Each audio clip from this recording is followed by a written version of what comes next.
Welcome to Backroom Talk. We're talking about things that are important in a fitness coach today.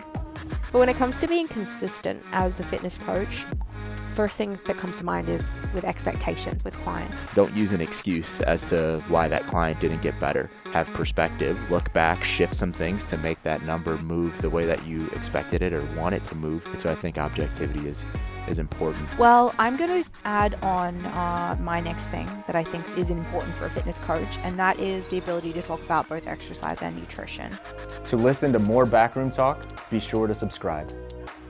Learn to design personalized programs with the OPEX system of coaching by heading to opexfit.com. Hey guys, welcome to another episode of Backroom Talk. I am Georgia here with Carl, and we're talking about things that are important in a fitness coach today. Yeah. This Yeah. we were talking about podcast ideas yesterday, and we were going through some Ask OPEX Anything questions that we get on a weekly basis on our Instagram. Every Wednesday evening, we drop a question sticker, and then every Thursday we answer some questions. So if you guys ever want to chat with the OPEX team, do it there. But we had a question, and I think it was, do fitness coaches need to have six-pack abs type of a question, which I don't think that's making our list of things that a fitness coach thinks Maybe not your list, but no, I'm kidding. Yours is that's not on my great list. carbs and biceps. Exactly. Yeah, the abs don't matter. But no, I think it got us reflecting on what does actually matter in a fitness coach. What are some of the qualities and attributes that make a really good fitness professional? And I'd say six-pack abs are not one of them. I know some good coaches with abs, but I also know some really good coaches without abs. So we'll start at Is there. that like they don't have abs because they're over fat, or they don't have abs because it's a genetic thing?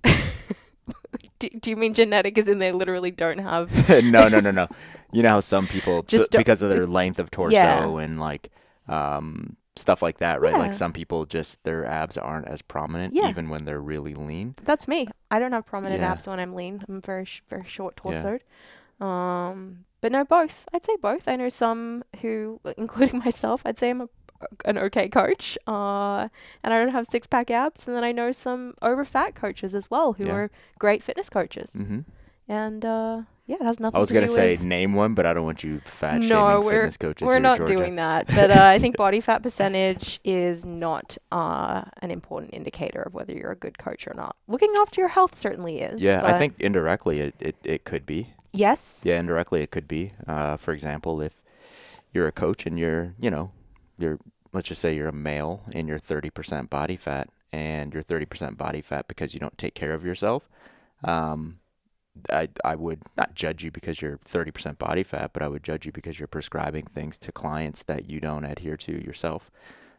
So I think indirectly it can, but I know people that take pretty good care of themselves, and they're a little bit on the over fat side, but definitely not like 35% body fat, and they're like really dialed in and taking care of themselves and lifestyle and exercising and moving every day and stuff like that. It's just kind of digging myself a hole here, but I do think indirectly that can have an impact. Absolutely. Well, one of the things that I had on my list as a thing that is important for a fitness coach is their own fitness practice, and that goes down to a commitment to exercising and moving their body on a daily basis, and not just like going into the gym and like going through the motions either. I think it's important for fitness coaches to be like very connected to experiencing fitness and continuing to innovate and try things out in their own fitness practices to make sure that they get that learning through experience and they stay connected to the things that they're prescribing their clients as well. Because it's very easy to, I even do this now, right? It's been a long time since I've done CrossFit. I'm not doing a bunch of like dynamic gymnastics and barbell cycling and workouts anymore.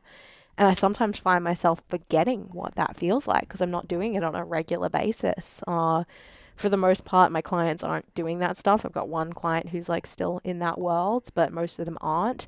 But I have to be really mindful and occasionally come back and touch those things just so I still feel connected to what it feels like. Yeah. I mean, obviously I'd agree with that. I'm a huge believer in this industry, practicing what you preach.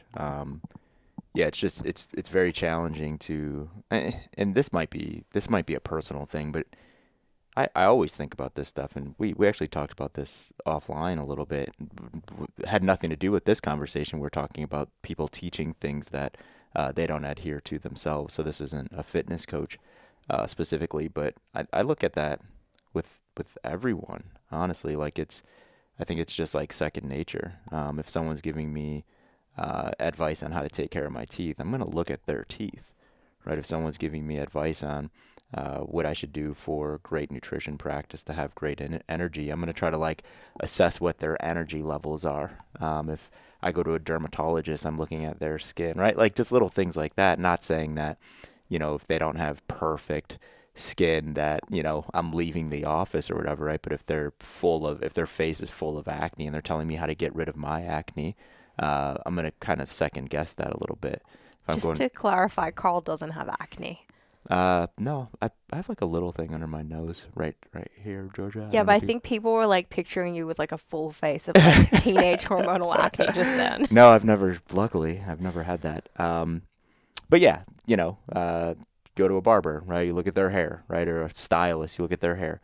I think naturally, I don't know if everyone's like that, but I'm like that always. I don't know. And I'm not trying to be like overly judgy or anything like that, but if someone's giving me advice, I want to be certain that they're doing it and they're like their own N=1 and they're proving that method or whatever they're trying to give me with themselves. Yeah, I completely agree. And again, it doesn't come down to just like looking the part, right? But there's certainly elements of looking the part. You want a fitness coach who smells good, who, hasn't just like rolled off the gym floor, having completed their workout and, stinks like BO. They should be looking after their like personal hygiene. Yep. You want a fitness coach who doesn't dress like a slob and presents in a professional manner. You want a fitness coach who practices what they preach, as you said, and that doesn't mean that they have to fit this perfect mold of looking one way. They don't have to have a big broad chest or like, perfect calves or whatever it might be, but you want to know that person is living by the things that they're preaching to other people. Yeah, it's very easy to look at someone and judge them, but I'm more in the mindset of like, are their actions backing up what they're telling me or other clients to do? So I think the actions are more important. The outcome, I think, is a little less important. So maybe that is the aesthetic stuff and the six-pack abs and all that. But the action of like, do you do fitness often, right? Like, if the answer is no, there, it's like, yeah, I'm gonna have a little bit of pause there. And I have known a lot of trainers and coaches that did not practice what they preach, not even close. I've worked at commercial gyms where there's trainers that would come in smelling like alcohol, hungover, and it looked like they hadn't like touched a weight in 16 years, like that, and people were paying them, right, to like get them to this goal that they definitely aren't able to get themselves to, and I've always thought that was weird, always. So yeah, it's more the actioning. For sure. In my opinion. I completely agree, because on the other side, if we're just talking outcomes, i.e. like how someone looks, I also know quite a lot of people operating in the fitness space who didn't get there through their actions. They got there by going under the knife or some like pretty unsustainable means and methods. So I don't think that like perfect package of this like sexy personal trainer is what matters. It is that their behaviors are supporting whatever it is they look like. Unless they've been like sexy for like 25 years, and it's like, okay, they're doing something just right, like naturally sexy is fine.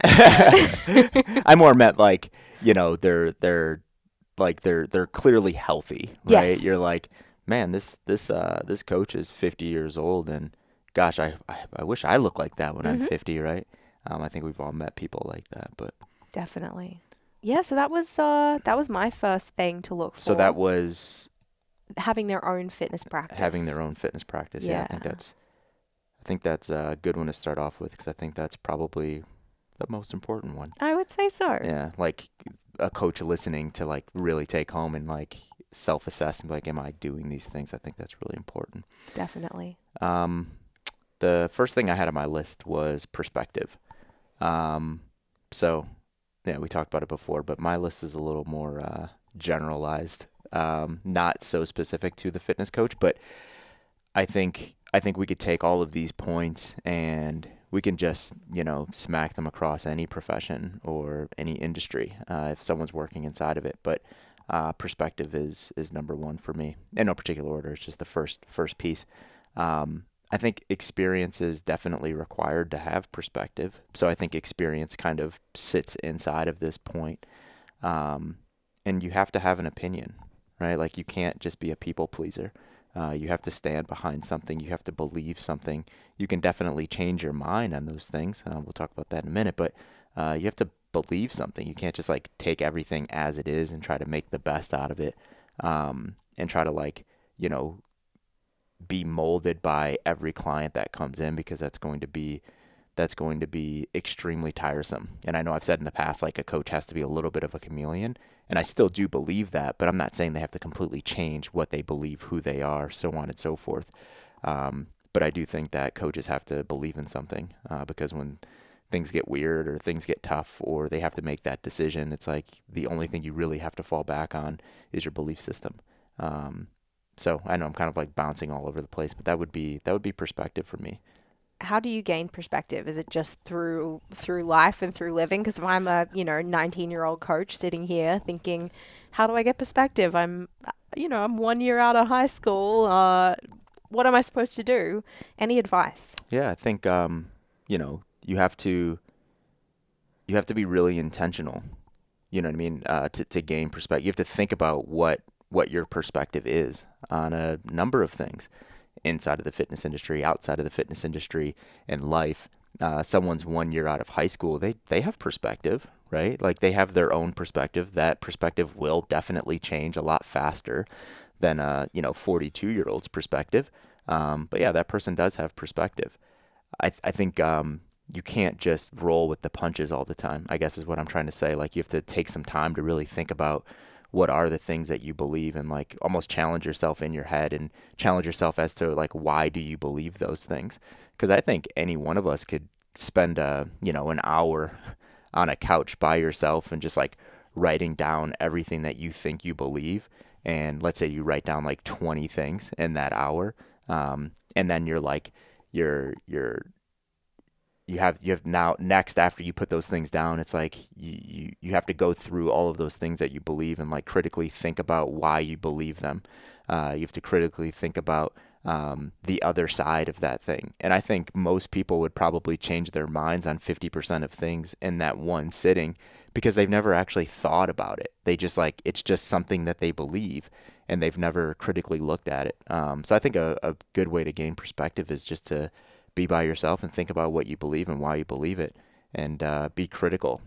Be critical on those thoughts and beliefs, and something might come of it. Definitely. There's a lot of people, and I put myself in this bucket, right? I think all of us, we have role models in the industry. We have mentors. We have people that we look up to, and those people tell us something or we learn something from them. And we might not yet have the perspective or the experience to really be able to think critically about it. So we take that on. Mm-hmm. And we use it as our own. We share that information with other people. We internalize it and we believe it. But you have to, in the months and the years that come next, not just be prepared to accept that as the truth. You have to then start to work at it and figure out, like, again, why do I believe this? Do the experiences I'm having change anything about this? And like work with and assess that information for yourself. Yeah, just even like getting out of the clouds a little bit, and thinking about coaching specifically. If we're just looking at exercise design, right? Like how can you gain perspective in exercise design? You coach a human, right? You end a cycle. You critically look back at what you did, what worked, what didn't work, and you're going to learn some things, right? So you gain perspective by learning from your experiences. And it doesn't have to be, years and years and years of experiences. It could be an experience in a conversation. It could be experience in an exercise design like I'm talking about. You can constantly gain perspective by just looking at things a little bit more critically and learning from those things. Yeah, absolutely. Well, my next point is consistency, which is something I think is incredibly important for a fitness coach. And it applies in like a lot of areas. And I'm going to give some examples of where it's important to be consistent. But I want to make sure that we know that consistency and having perspective and being willing to like change your mind on things are not the same. Like those things don't oppose. You can be consistent in your behaviors and your beliefs and also change your mind over time. Just because you're being consistent doesn't mean that you shouldn't be questioning what you know and always looking to upgrade and evolve. So just want to lay that out there first, because I think sometimes people put their, they put their stake in the ground and they say their words and they feel like they have to hold on to those for forever. But when it comes to being consistent as a fitness coach, first thing that comes to mind is with expectations with clients, in communication, in how you deliver program design, in how you show up in the gym. If you are working in a physical location, ensuring that you open the gym at the same time, that people know what they're going to get from you in terms of energy and presence on a daily basis. When you're sitting in a consultation with your client, making sure you're always on time. If you always follow up with notes after that consultation, making sure you do that. If you tell your client you're going to do something, you're going to send them a new nutrition RX and Coach RX, that you then go ahead and do that at the time that you said you were going to do it. So yeah, in all aspects of coaching, I think consistency, so that people know what they're going to get, will solve most of the conflicts that coaches end up having with clients. When there is a conflict, when a client feels like they're not getting what they want from the relationship, it's because expectations are misaligned, right? Like someone has done something or hasn't done something that they said they were going to do. Yeah, there's situations where other things happen, but I think 99% of the time, so long as the coach is consistent in what they've laid out to that client, things are going to be okay. Yeah, I think predictability is extremely powerful. I think a lot of people, because I mean, we could say, that person is so predictable, and sometimes that's seen as like a negative. In this case, right, like looking at it from a client's lens and looking at their coach, they definitely want some predictability inside of that, right? Like, when do I have consultations? How do I have consultations? When is my program put into Coach RX? How is my program put into Coach RX? How does my coach communicate with me? Like you said, predictability, and I said I'm going to do this thing. There's nothing worse than someone telling you that they're going to do something and you're just like, 50-50, that's going to happen, right? It's like, I'd rather that thing be predictable. And I'm like, oh yeah, like he or she said that they were going to do it, so they're definitely going to do it. So predictability, I don't know, that's the first thing that comes to mind. That's the word that comes to mind when you say consistency, and the way that you're laying it out. It's like, you have to be pretty predictable in your actions from your client's lens. Definitely. I think consistency in beliefs is another area as well. And this is, again, not to say that you can't evolve over time, but let's say you're working with a client and, you have a conversation around why they're doing sustainable aerobic work and not doing sprints in the gym. And they're good with that, and they go away and they do their training, they do their map work for a month, and you're, high-fiving and everything's really good. And then the client comes to you the next month and is like, yeah, now I want to do HIIT. I want to do HIIT training, and you're like, oh, I don't really believe in HIIT. And I was like preaching about sustainable aerobic work last month, but you said you want it, so I'm going to give you HIIT work. Yeah. That is that coach not being consistent with their beliefs. They've said one thing and they've wavered when that client has challenged them or questioned them or asked for something else. So just ensuring that everything that you prescribe is consistent with what you believe as a coach is, number one, important for establishing, like, I think professionalism and reliability and credibility. Like, you have to ensure that you're not like changing your mind on things all the time just because of how you're feeling on a certain day. And then, I just think consistency is key. Yeah, definitely. Anything else you want to put on that one? I don't think so. I think that's everything for consistency. Cool. I like your two so far. Thanks. My second is objectivity. Gosh, yeah, my head goes a lot of different ways, or it went a bunch of different ways when I wrote this word down, because I could have went a route where I'm just like, have principles and stick to those principles. There's truths in life, and those things are true. You might not like them, but you can't, if you're being objective and you know that those things are true, just because you don't like them doesn't make them untrue. This is so relevant in so many places in fitness, outside of fitness, anywhere, right? In conversation with someone. Objectivity, I think a lot of people don't have it. I think a lot of people are just, they believe something, and no matter what, they're just they're like out to prove why they're right. They're not actually taking a step back and being objective about things. And I think this kind of goes off of what you were just saying, and like having the ability to change your mind, but still being consistent in your beliefs until you don't believe that thing anymore. You know, it gets weird when you start talking about belief systems, because belief systems go extremely deep. It's easy for us to say, like, there's principles, there's truths, and those things are backed by science and so on and so forth. But there's other belief systems that have absolutely nothing to do with science, right? Like you have people's faith, right? So imagine having a conversation with someone and trying to be like overly objective with them about their faith, right? Let's take like religion as one, right? It's like, well, can you prove it? Well, can you prove it? And like, no, it's just what I believe. And if you're like overly objective and you're just like, nope, don't believe anything that there hasn't been like, at least 15 meta-analysis on, right? It's like, you're probably not going to go too far. But there's people like that, right? That just get too deep into the objectivity. And then there's people that are just like floaty, right? And they're just like, yeah, I believe this one day, I believe that another. So I think it's definitely a balance, but objectivity is super important, I think, right?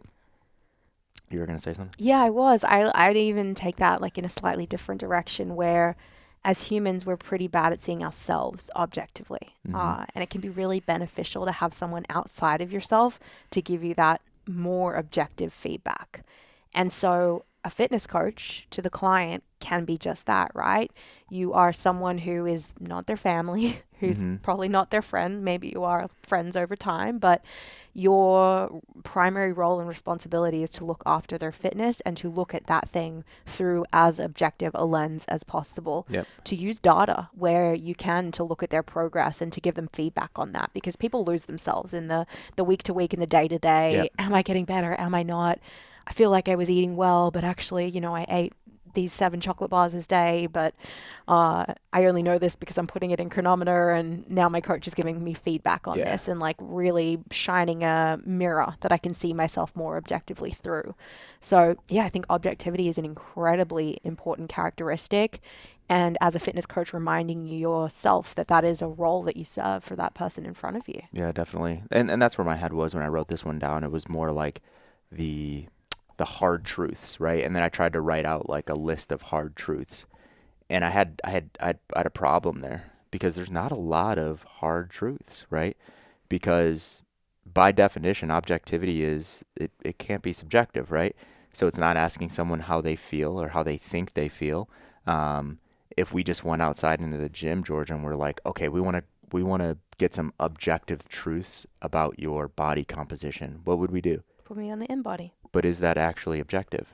No, because it could be inaccurate, right? Like for that time right there today at 9:48, that could actually be inaccurate. So sure. I was actually kind of bouncing around like what is objectivity, right? If we were like, okay, let's find some objectivity in your fitness, right? And I was like, okay, let's go out there right now after we get off the InBody, and I want you to do a 1 rep max deadlift. Right? Is that truly objective? Yes, by definition, but there's a lot of subjective things that can come into play that could affect that outcome. You're like, well, I didn't have time to warm up.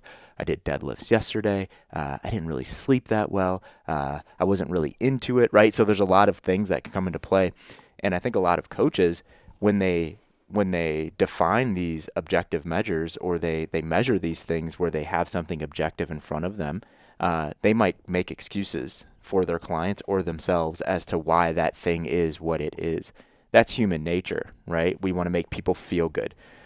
Someone gets on the InBody, right? What did I just say? That could actually not be an objective measure, because it could be inaccurate for some reason because of those circumstances. Someone gets on the InBody, you're like, oh man, yeah, that body fat went up. Okay, let me think about why this could be, right? Well, you usually get on the InBody at 6 a.m. It's 10 a.m. right now, right? That could be something. I see your extracellular water is actually up by like 10%. That could actually affect you know what I'm getting at? It's like, For sure. I think we utilize things that give us data, but then we make excuses for that data. I think it's beneficial sometimes to be like, who gives a shit what the circumstances are? The numbers are the numbers. And I think there's a place for that. And we talk about it all the time with like reassessing clients. It's like, don't use an excuse as to why that client didn't get better because of some other circumstance. It is what it is. You got to accept it and move on. Maybe you need to have perspective, look back, shift some things to make that number move the way that you expected it or want it to move, and just take it as it is, right? So I think objectivity is important to play a role without subjective things clouding it sometimes. I feel like I'm in like a postmodern theory lecture or something right now. What is the truth? Is there truth? There's no fucking such thing. No, but there's definitely 5 + 5 = 10. Yeah. Don't try to argue with me and tell me that it's not. For sure.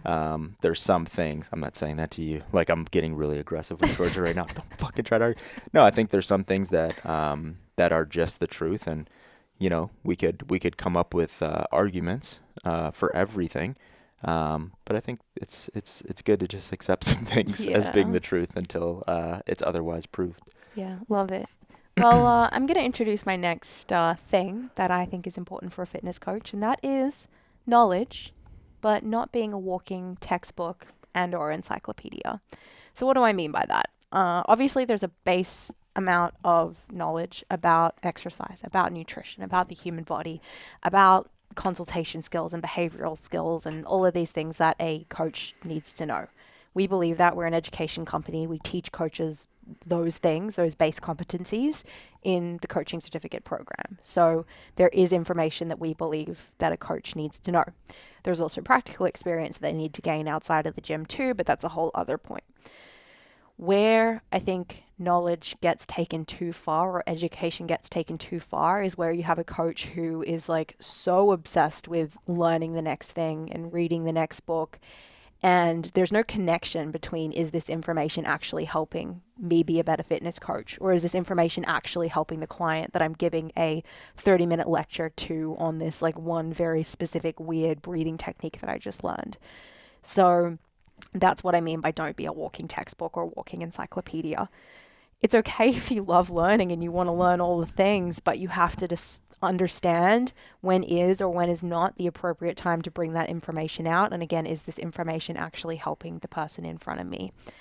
Secondarily, something I see in fitness coaches that I don't love, like a trait I really don't love, is when they use knowledge as a thing to make them seem better to the world, right? Look at me, I'm so smart. I know all of these big words. I can recite, the entire Krebs cycle or whatever. Just like listen to me tell you all of this stuff. I'm super worthy and I'm an amazing coach because I know so much. I don't like that. I think most clients get turned off by that. Maybe they'll be really impressed for a period of time, but then they realize you're talking at them and not talking with them, and it gets kind of old pretty quick. So that is something I would look to and observe, and part of it does come down to communication skills. You have to be able to understand complex things, but then know when to simplify them as well.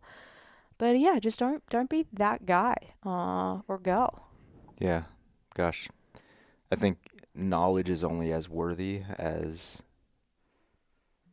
one's ability to understand it.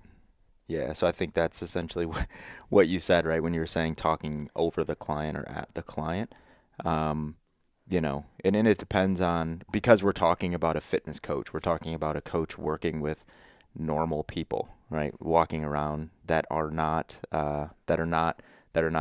have like a physiology textbook in their back pocket. If we were talking about, this professor that needs to know all of these things because all of these other people that this professor is speaking to needs to know them, I think that's different, right? Like that person does need to be a walking textbook, but there needs to be like a flare of personability inside of that to be able to disseminate that information. But yeah, I mean, I think I kind of used to be that person a little bit. Just thinking about that. But I think it's stages that we go through, right? Like when you're in a learning stage, we should always be in a learning stage, of course, but when we live just to learn, right? Like when when we're going through that phase of life, usually here it's like university, right? Like you're going through a phase in life where the next 3, 4, 5 years of your life are about learning, consuming, and like holding on to as much information as you can. Sometimes I think when we're in that stage, and then maybe immediately after that stage, we want to let people know all of the things that we learn, and we want to teach other people because we can actually learn a little bit more or grasp that thing a little bit more by teaching other people. And that's where I'm like, maybe I fell into that a little bit, kind of like in those university years and right after that, where I think I just talked about those things a lot, and it wasn't to like impress anyone. I think it was just it was a way for me to ensure that I understood the knowledge that I just learned, right? But you've been in the industry, 15 years, and you're still like that. It's like, yeah, fuck. Like, yeah, I think you're going to attract a certain type of client that's going to really enjoy it. But I think that type of client is definitely the minority because people just don't really give a shit. Really, like when it gets down to it, people don't really give a shit, and they shouldn't give a shit because, gosh, think about how many coaches have had an unbelievable amount of success that can't recite the Krebs cycle, right? Like just because you can do that thing doesn't mean that you're a better coach. Maybe you'd be a better professor, right? But it doesn't mean that you're a better coach. And I don't want to go as far as saying like nothing matters and, just be a good person and work with people and have them do fitness and everything's going to be okay. Definitely not saying that, but I would actually rather someone err on the side of that than like, you have to know everything. You have to teach everyone everything. You have to explain absolutely everything to everyone to try to impress them, right? Like I'm just picturing like a graph in my head of like, personability and knowledge, right? And it's like, what's that sweet spot of both? I would imagine that it's probably an even amount of both, maybe a little bit more on the personability side. But I think if we lay out like 10 coaching avatars and we were like, who are the most personable coaches we know and who are the most knowledgeable coaches we know, I think the most personable coaches would be the most successful. And successful meaning like being able to retain the most amount of clients. They really enjoy what they're doing on a day-to-day basis. Their clients really enjoy working with them, blah, blah, blah, blah. But yeah, that's a good one. Yeah, I think back to like uni days and what my conversations were like with my family and friends, like as I was in school learning all this stuff, like dinner conversations with my dad were like definitely us both like just spitting information at one another. My mom and my brother are just like sitting there in silence watching us like go back and forth about like politics and international relations and all of this stuff. And I think that is, you do that when you are maybe lacking a little bit of confidence in real world experience, right? Like you're reckoning with this information and this new knowledge that you have, but you haven't really had the opportunity to go out there and apply it. So you want to talk about it a lot and you're like trying to work through it and you're spinning your wheels, but then you go out in the world and you get a little bit of experience and you learn to, bring it back a little bit, tone it down a little bit, and only bring out that information when it's actually relevant to what's in front of you. So yeah, it's like that's when you realize all that knowledge that not all of it, I shouldn't say that, most of that knowledge that you've accumulated actually doesn't matter. Yeah. But it's good to know, right? It's good to know, have in your back pocket. But when you get into the real world with so many things, you realize it doesn't matter. How many times have you heard like, you're going to learn this in math, but you're never going to use it, right? It's like, that's so true. But I think there's some beauty to going through that learning process to really grasp a really complex thing. Even if you're never going to use it again in your entire life, I think there's something to going through that process and like learning it and understanding it, even if you forget it in a decade. I think it's a skill to learn a new skill, if that makes sense. I was just having that conversation with Colton the other day because we're talking about math. He's in 5th grade math, and sometimes I look at this stuff and I'm like, oh shit, like let me like really dig into like how to do these things. And I told him that, right? Like I'm like, there's some really good stuff to really grasping this and going through that process of learning how to do it. Because he said that he's like, I don't know if I'll ever use this, and I was like, you probably won't, but you will use the skill of gaining new skills again. And math is such a good a good way to do that. I just love like the step 1, step 2, step 3, step 4, boom, you're done. Step 1, step 2. It's like repetition. But anyway, yeah, that's a good one. My dad lied to me. He told me I was going to use advanced calculus. Seriously. And I'll never forgive him for that. Oh, man. Yeah. Gosh, maybe he thought you would. Yeah, well, Maybe he didn't know what you were going to do. So, yeah, so exactly. Let's He's like, yeah, she's going to be a fucking engineer. That wasn't going to happen. So that was knowledge, but not being a walking textbook. Yeah. What else do you have, Colin? My next one is just having a path. I think it's extremely easy to get lost when you don't know where you're going, right? So, again, this is another one that can relate to a fitness coach or just anyone doing anything. If we don't know where we want to get to, the road to going wherever the hell we're going can be extremely stressful, rocky, and frustrating.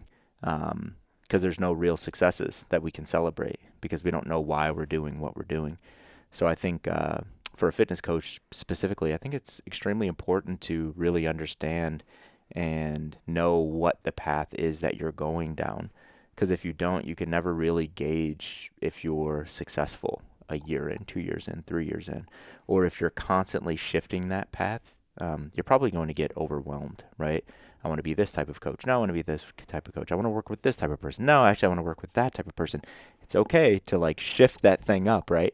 Every now and again. But if you're just like, ADD when it comes to like goal setting and stuff like that, I think that could be very destructive for a fitness coach. Definitely. I mean, that really, what you're describing there and that idea of a path so mirrors the client process and what you want for your clients, right? That focus and that direction. And if you're not exhibiting that and like exuding that in your own behaviors and in the way you carry yourself, what does that say to the client who has a long-term goal of, qualifying for the masters in 5 years? Yep. What does it say to that person, right? It comes down to that practice what you preach whole thing we talked about sooner. That's not just in fitness practice. It is in how you carry yourself and how you operate as a professional. Yeah. And to be truthful, I think it's extremely difficult to understand your path. I think it's hard to be inside of your own head and try to figure those things out yourself. I think it's extremely beneficial to have someone to bounce ideas off of, someone to have conversations with, talk to people where you think that where they are now is where you want to be, and really get to know that person and what their path look like. And, maybe that gives you some clarity in terms of like what your path is going to be, or maybe it gives you some clarity in terms of like, actually, I don't want to do that. I've actually personally done that probably 2 or 3 times where I thought I wanted to do something until I, got a mentor in that thing and realized like, shit, I just don't want to do the things that they're currently doing. And I think the best way to do that is to identify a person that's like at the highest level of where you want to be, and reach out to that person and try to have a conversation with them and just understand their journey. What does their day-to-day look like? Little things like that. And I think that could be extremely revealing. And I'm not saying that to say like there's no such thing as like a happy ending. I'm not saying like every time you tear down that curtain it's going to be disappointment, but that's almost like dare I say it, a little bit of a shortcut to see like what would that thing be. Something that sticks out to me specifically is when I was in the military, my path was I wanted to be an MD, right? And I was going to go the physician's assistant route. That was going to be like my stepping stone, and then I was going to go to medical school specifically to be an MD in the Army. And I had a very, very successful PA and a very, very successful MD in my unit. And I was actually extremely close to these guys. And I dug in a little bit, and I was like, man, at the end of like digging in, this is like over the course of like a year and a half, I'm like, I actually wouldn't be happy if I was doing what they're doing. So that was like okay, that's definitely not what I want to do, because I don't want to work for another, 5-6 years and get to somewhere where I don't really want to be and then pivot again. So that was really revealing for me personally. Absolutely. I think it's a delicate balance between knowing your path and having like goals and these like steps mapped out as to what it might look like in 1, 3, 5, 10 years, and doing that process, right? Like sitting down and actually thinking about that. But then also being open-minded and aware that opportunities present themselves when you are not expecting them at all, and like things might change. And that can be a good thing and that can be a bad thing as well.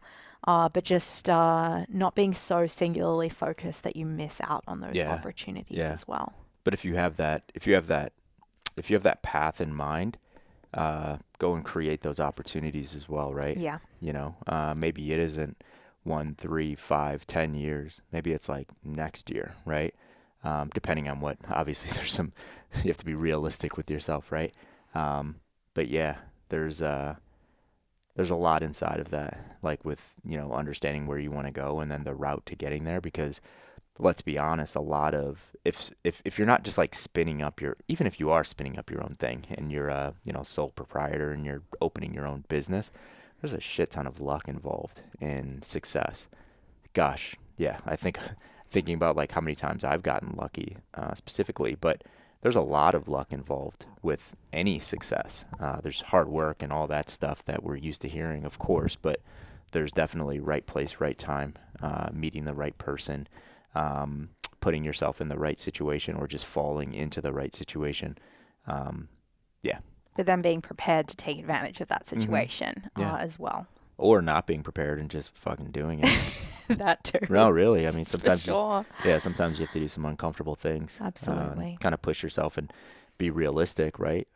If you absolutely know you're not equipped to handle that thing, maybe think twice about it. But if you're like, I think I can do this, but I don't know if I'm ready, just do it. For sure. Just do it. As long as lives aren't on the line. This is true. In as fitness, long as no one's going to die. Yeah. Typically in fitness, we're safe. Well, there is that, not to take us off topic, but that social media influencer in Texas that she got sued. Or no, charged. Oh, she was doing them personalized meal plans? Yeah. For like eating disorders. Yeah. Clients with eating disorders. And the clients were like, she actually gave me more of an eating disorder. She put me on like this massive caloric deficit, and it wasn't actually personalized, and that whole thing. I need to read a little bit more into it. I was reading. Gosh, I forgot where I saw that. Very blonde woman. I didn't even see the picture. I didn't even see a picture of her. I read it. I think it was like in Apple News or something like that. But yeah, she was from Texas. But so I don't know, like what her intentions were, if she was in the wrong or what the case was. But yeah, as long as you're not like giving people eating disorders and affecting people's lives, dive in. Yeah, for real. For real. Well, I'm going to add on my next thing that I think is important for a fitness coach, and that is the ability to talk about both exercise and nutrition. And if you're a CCP coach, obviously you can do this, right? Like our education is built around those pillars: exercise, nutrition, and then behavior, and being able to coach all of those areas. But that's not industry-wide the case. You do run into a lot of trainers who are really good in the gym and have a lot of knowledge and experience in exercise specifically. And maybe they know like a little bit about nutrition, but they don't know how to work on that stuff with clients. Or their nutrition experience kind of stops at like this one diet they like once did or got super into. So just making sure that you have that well-rounded toolkit and being able to have conversations that go beyond just exercise.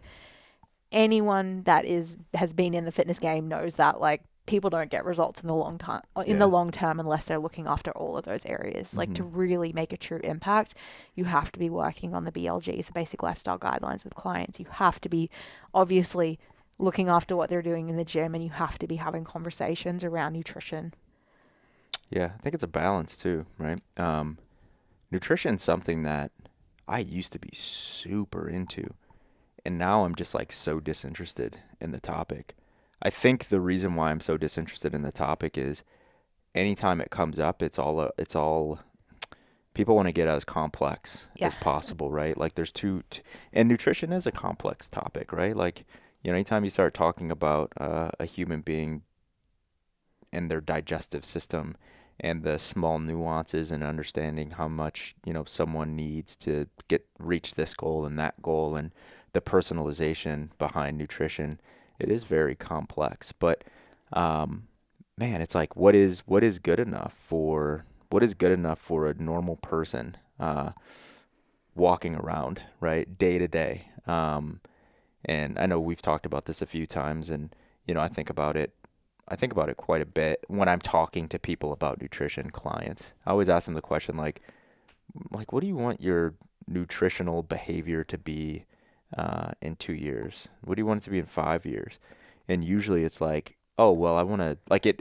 It's never these words, but it comes down to like, I want to be able to just like not worry about it. I want to be able to not have to think about it. I want to be able to just have like so many reps in where I know how to just intuitively eat, right? And it's like, that's so mind blowing to me. I'm just like, let's get there. Let's get there quick, right? Like, but the route that you think you need to take, I don't actually believe that that's going to get you to that spot. That's actually going to bring you a little bit further behind. So although nutrition is extremely complex when you start digging into it, when we start to look at the typical human and what is best for the typical human being, all those complexities actually don't matter at all. It's around like, just eat some pretty quality food that can fuel you enough to do the things that you want to do and the things that you do. And if you have specific goals, right, understand what you need to do to get to those goals. You need to eat more. Do you need to eat a little bit less? How long do you need to eat a little bit more? How long do you need to eat a little bit less? Are you sure that goal is why you want to eat a little bit more or eat a bit less? So on and so forth, right? So there's a lot of complexities in nutrition, but I think, I don't know, me personally, I feel like I've come full circle where I like, went down the rabbit holes, and now I'm just like having conversations I wish I would have had, 10 years ago, and like simplicity and what do you really want this thing to look like. And it doesn't have to be as nuanced or complex in terms of like what you're doing on a day-to-day basis. 200 years ago, nutrition protocol, there was no such thing as a nutrition protocol, right? You just fucking ate. You know what I mean? It's like, I wish we can kind of get back to that a little bit more without forgetting the things that we already know to be true, right? Where it's like, if I'm doing this type of work, maybe I need to, eat more of this type of macronutrient, or maybe I do need to think about like the micronutrients that I'm consuming because this panel said I might be deficient in these things, or you know what I mean, so on and so forth. So I think nutrition is just too complex. I completely agree. And that like idea of like just being a little like fatigued and like uninterested by talking about it and nutrition, I feel it. Mm-hmm. But it's only today, if you'd engaged me in conversation like 7-10 years ago, I would have been all about it. Yeah. Because I was in that world. Mm-hmm. That was like the mindset I was operating in. It took going through so many like different diets, like not even personally, but just like learning and reading and putting some of it into practice, not putting some of it into practice, to get to the point where you realize that it is just fucking simple. Yeah. Right? Yeah. I'm sure you've played with nutrition a ton over the years, and you've tried it all, and there have been times where you've been like super fascinated about like this one nutrition protocol. Nutrition protocol is a hilarious like phrasing, by the way. Yeah. I love that. It sounds so much holier than like diet, but it's just another way of saying diet. Mm-hmm. But yeah, it you put in the I don't want to say reps, but you put in the reps of that like overly complex shitty stuff to get to the point where you realize it's just simple. So I try and remind myself that there's a lot of people that are still working in that. They're operating in that like season of their life, and yeah, we don't want to like encourage them to stay there if it's not helping them and moving them towards where they want to get in nutrition. But man, it took a lot of time of overcomplicating it for me to realize how simple it is. Yeah. I think I had to go through that. But a typical person shouldn't have to go through that, though. Someone that's not coaching, right? Yes. A coach, I think it's beneficial for a coach to go through that. But a typical person either can't do it, they don't have the willpower to do it, they don't have the interest to do it, right? That's the type of person that's like, it's too fucking complex, I'm going to throw my hands up and I'm just going to do what I've always done. I think that's what we see. But from a coach's perspective, because we are talking about coaches, I would agree with you. You have to go through that, right? Like you have to try things. You have to understand how they feel. You have to understand how they don't feel, right? You have to understand how so many different things and protocols actually can lead you to the exact same place, right? But yeah, I think that is important for a coach to do, or not important. I think it's beneficial for a coach to do, but we shouldn't, just because we do it doesn't mean that we should do it with all of our clients and take them through that roller coaster. Definitely.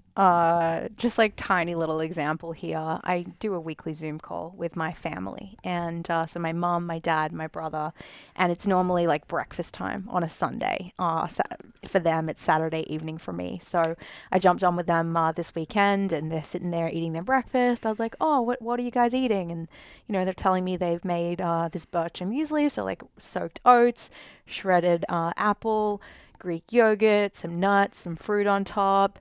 And like past me might have been like, you guys are like, do you know how much sugar is in there? Like, you guys are pretty inactive, like kind of over fat. I know my parents aren't listening to this podcast, so we're cool. We can say they're not in great metabolic health. They're really not.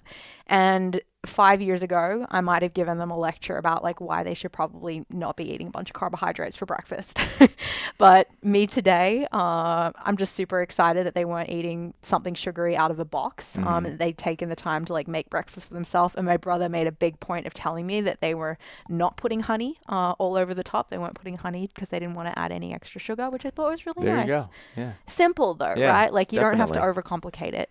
We would have gotten in an argument 5 years ago because I would have told them they should have been eating something different. And instead, everyone's happy. Yeah, there you go. But that would have been different if you were on that call and your family's like, "Hey, we need to lose like, 6% body fat each," right? Like you might have a conversation, right? Where it's like, "Okay, let's talk about, the amount of calories each one of your meal has," right? It's like that could be a decent starting point. So yeah, I think there's appropriate and inappropriate times to give nutrition advice. Definitely, especially to family. Yeah, I know, Anyway, right? tangent. Even if they said we need to lose 6%, you would have told them, and then like, yeah, whatever. So have you got one more?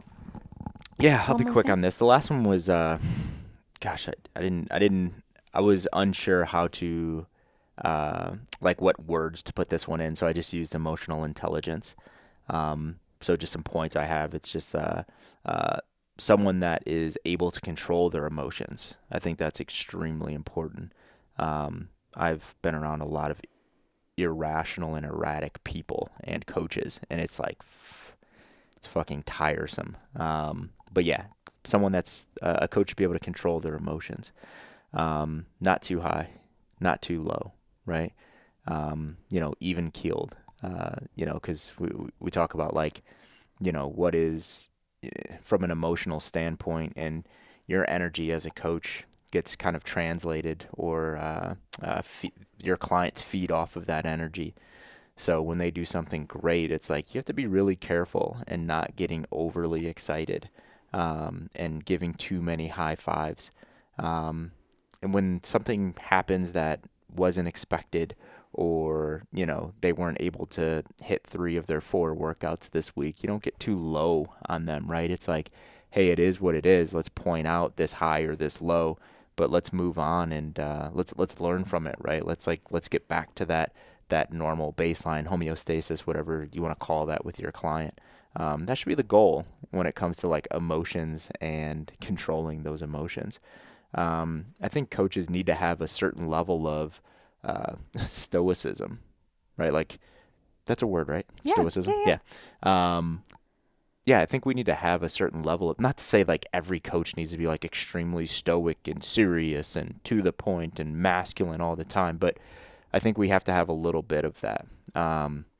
And where I think that's beneficial is you have to be that authority figure, right? And I think it kind of blends together with like the not getting too high and not too low. But you have to be that authority figure that's going to keep your client honest, because you're keeping yourself honest. I think a lot of coaches, and I've definitely fallen into this in the past, when something happens that's extremely positive, you want to like really lean into that thing and like, congratulate and, take a screenshot and put it on social media of like your client's success. And you're not really thinking why you're doing that. Maybe you're thinking like, I want to celebrate their success, but actually it's like fuck, I was actually, not sure about this thing, and then this thing happened, so I'm going to like really lean into this positivity, and then something negative happens, and you're like, oh yeah, let's just brush that under the rug. It was because of this thing and that thing and that thing. So I think just being that authority figure in your client's life could be extremely beneficial. We were talking about empathy before this, but having the ability to balance empathy and apathy, I think, is super important. We can go a bunch of different ways with that, and why I think that's important. We could talk about like the idea of detached caring, which I think some coaches lean a little bit too much into. We could talk about the idea of empathy, which I think some coaches lean a little bit too much into. But I think it's just having that balance of each, where it's like you have to disassociate and almost not care about some things, right? Whether that's a client having an issue with something, a problem in their personal life, something went wrong, whatever that thing is. And when I say don't care, I'm not saying like there's like ill will behind it where you're just like, I don't give a shit about this person. But it's like just having the ability to disconnect, right? And not having to be this, nurturing, empathetic person 24 hours a day, 7 days a week, because that's going to get extremely tiresome. So just having a balance in those two things. Yeah, things don't always go right in a professional environment, in a workplace. Like mistakes happen, people mess up, you make mistakes, the people you're working with make mistakes, and you can't let that ruin your day. You can't let that keep you up at night. You can't lose sleep over these things because it's not going to help the situation and it's going to make you a wreck. That's harder when you're working with humans, and the whole business lies on this idea of relationships, strong relationships. The coach-client relationship is at the center of it all, and we harp on about that all the time because it is.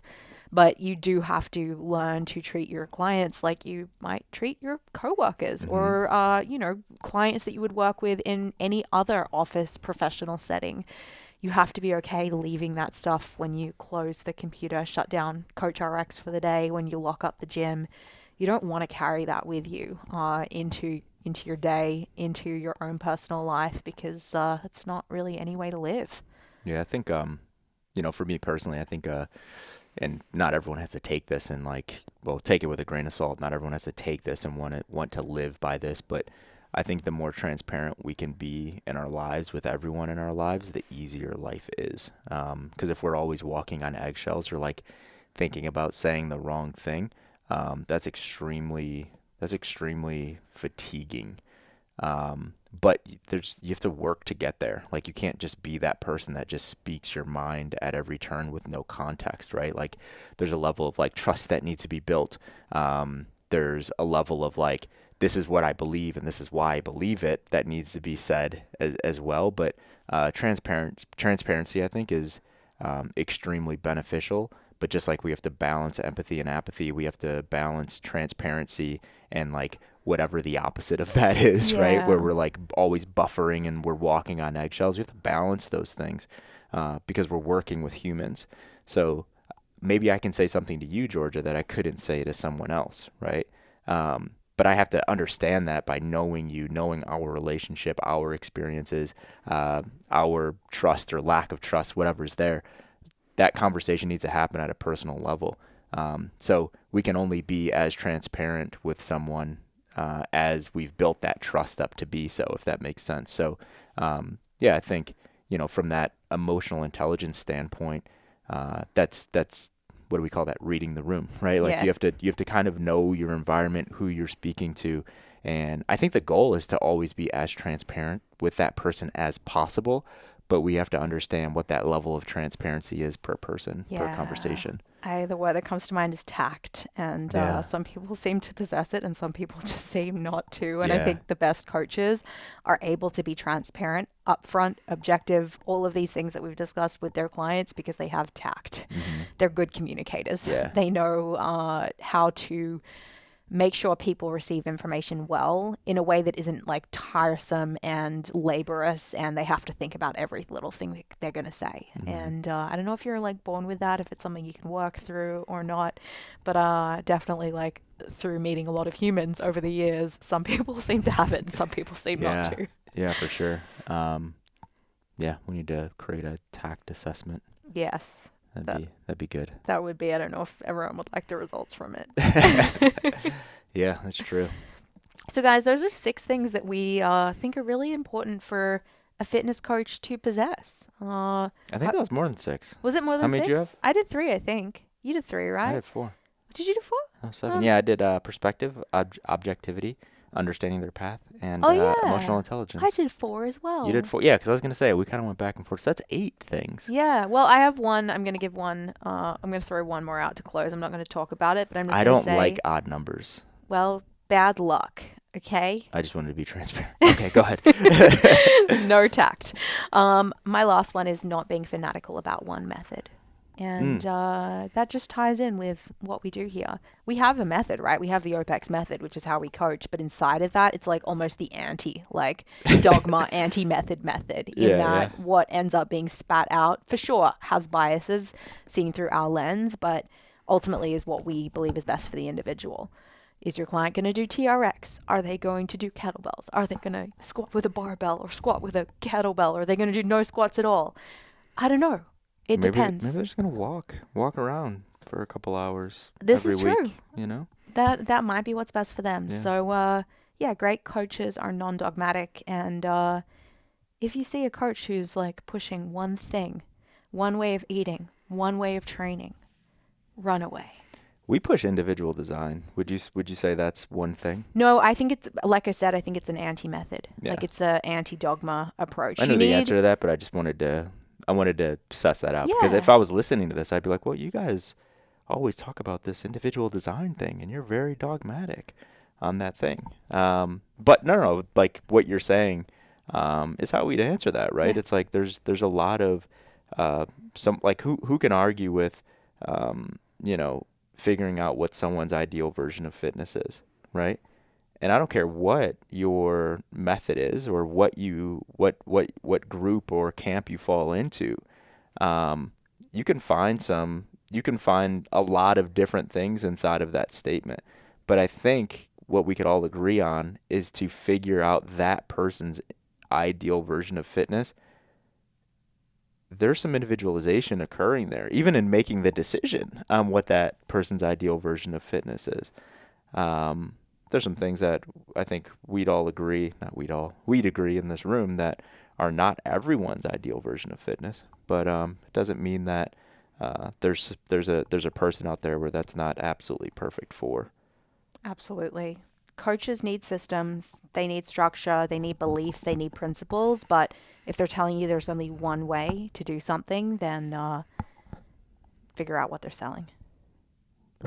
Yes. Well, guys, if you want to learn individual design and be able to create programs with... Sometimes some programs are fucking projects. I've seen them. I'm like, true. This is a science experiment. What is going on here?